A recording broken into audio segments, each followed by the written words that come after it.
Okay mga kababayan 'no, magbibigay tayo ng reaction, Ito yung mainit na balita ngayon lalong-lalo na sa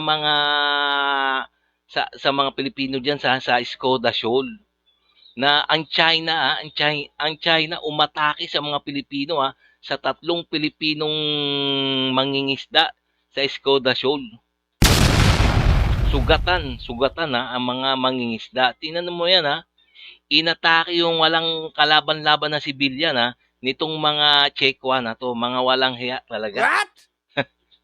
Grabe 'no, talaga.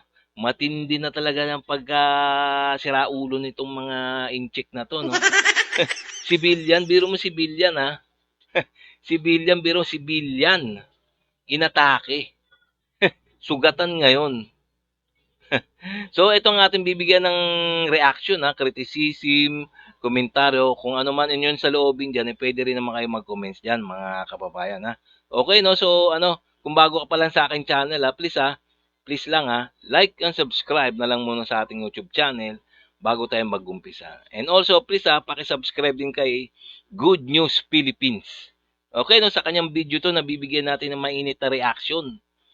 Kasi nakakakulo ng dugo 'tong mga ano na 'to 'no, itong mga inchik na 'to. Sige, umpisan na natin. Sa pagkakataong ito mga kabayan, hindi Philippine Coast Guard ang binomba ng tubig ng China, kundi ang mga inosenteng mangingisdang Pilipino na nangingisda sa Skoda Shoal sa mismong exclusive economic zone ng Pilipinas. Tatlong mangingisda ang nasugatan matapos maglunsad ng water cannon ang mga sasakyang pandagat ng China at magsagawa ng mga papanganib na pagmaniobra laban sa mga bangkang pangisda ng mga Pilipino malapit sa Skoda Shoal o Sabina Shoal sa West Philippine Sea. Ito ang ibinunyag ng Philippine Coast Guard nitong Sabado, 13 ng Disyembre taong kasalukuyan. Ayan, tingnan nyo naman, balita 'to, mainit na balita. Tingnan nyo, mga mangingisda natin. Tingnan nyo mga mangingisda natin, inatake, sugatan. Grabe 'tong mga ano 'to 'no, inchik 'no, nakakapanggigil talaga 'no. Nakapanggigil talagang ewan natin kung anong gagawin niyo, Kasi itong nananahimik na sibilyan na mangingisda na 'to, inatake ng mga walang hiya. Do'n pa mismo sa ating teritoryo ng Pilipinas, ang EEZ, Exclusive Economic Zone. Do'n sila binira. Walang hiya 'tong mga inchik na 'to. Sinabi ni Philippine Coast Guard spokesperson Commodore J. Tarella na nangyari ang insidente noong Biyernes, 12 ng Disyembre taong kasalukuyan habang nasa 20 mga Pilipino fishing boat ang nasa Skoda Shoal na matatagpuan lamang 75 nautical miles o higit kumulang 140 kilometro ang layo sa Palawan. Sa loob ng 200 nautical mile exclusive economic zone ng bansa, sinabi ni Tarella na ang mga mangisda ay hinaras umano ng mga barko ng China Coast Guard na may bow number 21559 at 21562 kasama ang ilang mga barko ng Chinese Maritime Militia. Dahil sa insidente na sugatan ng high pressure water cannon ang tatlong mangisda at nagtamo rin ng pinsala ang dalawang bangkang dimotor ng mga Pilipino. Hindi pa nakontento ang mga Chinese mga kabayan. Pinutol din ng mga ito ang tali ng mga angkla ng mga bangka ng mga Pilipino na naglalagay sa buhay ng mga mangisda sa peligro dahil sa malakas na alon sa area. Matapos maiparating ng mga mangisdang Pilipino ang sumbong sa Philippine Coast Guard, agad na dineploy ang BRP Malapascua, MRRV 4403 at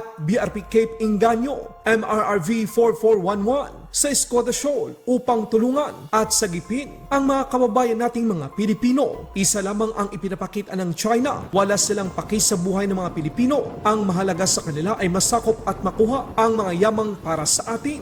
Antabayanan natin kung ano ang magiging tugon ng Philippine Coast Guard, Philippine Navy at Armed Forces of the Philippines sa pinakabagong agresyon ng China laban sa mga sibilyang Pilipino sa West Philippine Sea. Ayan, tingnan niyo naman, yung kawalang hiyaan na mga inchik na 'to, itong mga Chekwa na 'to 'no. Talagang nagiging agresibo na sila. Nagiging agresibo na sila na kunin ang ating teritoryo diyan sa West Philippine Sea. Nasakop naman ng ating EEZ 'no, sa Exclusive Economic Zone ng Pilipinas itong Skoda Shoal.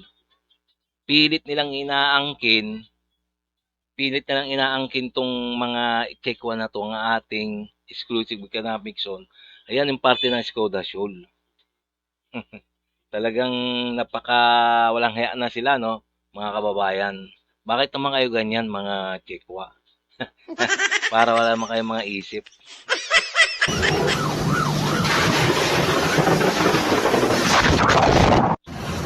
Bante na, bante. Kuya, atras na kuya, atras na. Yeah, bante.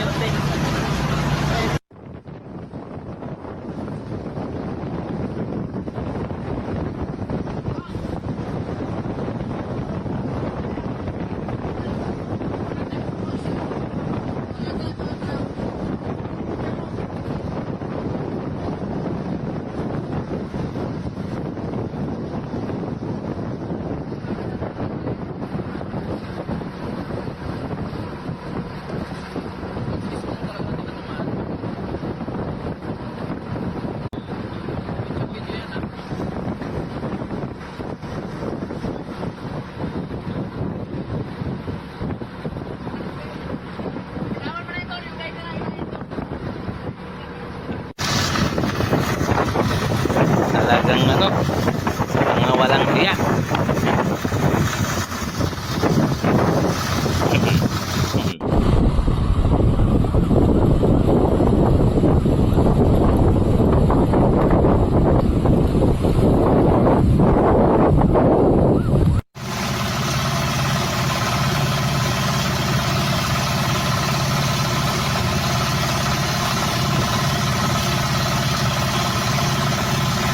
Ito lamang ang unang pagkakataon na directly hit the boats of our Filipino fishing boats.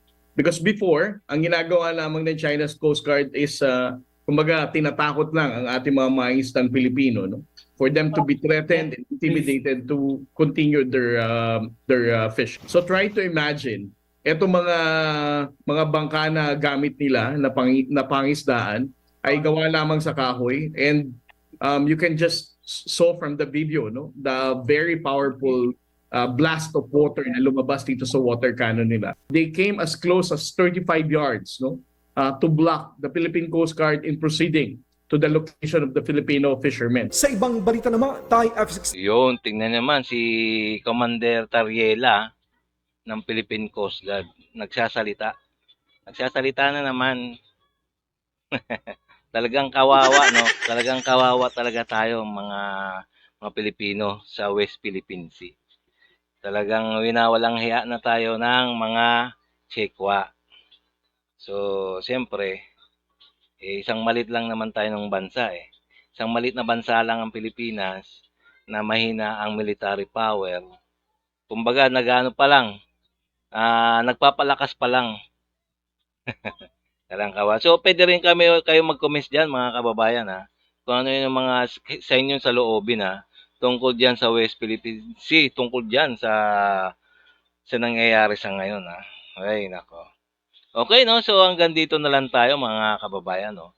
Ngayon, kung nagustuhan nyo yung mga ganito, mga reaction video na katulad nito, yung mga mainit na balita tungkol sa West Philippine Sea, please bago tayo magtapos, like and subscribe na lang muna sa ating YouTube channel bago tayo magtapos. Na sa ganun, update pa kayo. Ma-update pa kayo sa mga iba pa kong pang video na aking ilalabas pa sa next day. Okay, no? Salamat.